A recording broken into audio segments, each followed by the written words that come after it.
Excelsior, my little ponies! Ultramag64 here. This week we got another new episode called Power Ponies. And sorry if this is a little late, unfortunately, due to the holidays and New Year and stuff. I just didn't have the time to edit and bring this thing to you guys' wonderful faces. But anyway, let's go down and give you my thoughts about this awesomely epic episode. So the basic plot of this episode is Spike finds a comic book and is reading it, and he's like, this comic book's really awesome. And then every pony gets sucked into the comic book and become the Power Ponies, the characters in the book itself. And they have to defeat the mane-iac.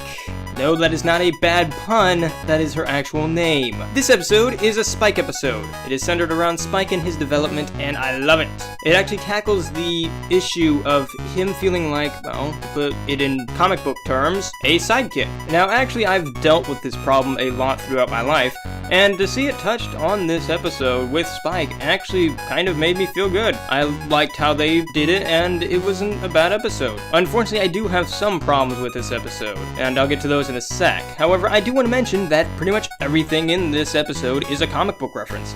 From the Power Ponies themselves, to the villain, to basically everything. So if you like comic books like myself, then you're gonna love this episode. If you don't really get into comic books, well, you may find yourself a little lost on the fandom train. So let's touch on that villain. That villain is the mane-iac.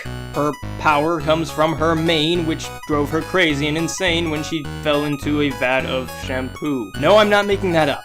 I love her. It's like the Joker and Dr. Octopus mixed together. It works. I like it. I never thought I would have liked it. Now, I know what you're saying. Wait a minute, Magnus. The Power Ponies is a reference to Power Rangers, so they're kind of the same thing, right? Well, no. See, Twilight has the ability similar to Mr. Freeze, where she can freeze things and do another ray that I have no idea. So I don't know what to categorize her as. Mr. Freeze and Human Torch?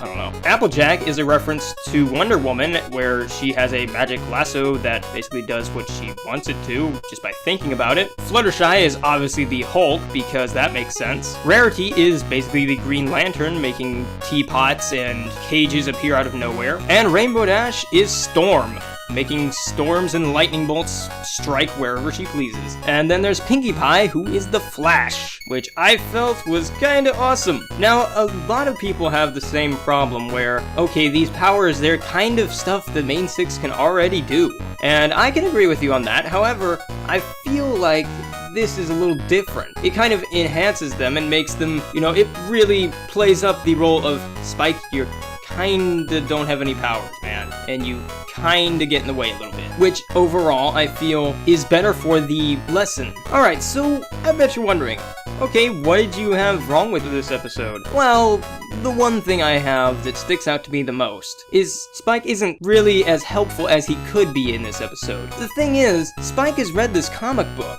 and he knows about the Power Ponies and their abilities. He even tells the main six what each of them does.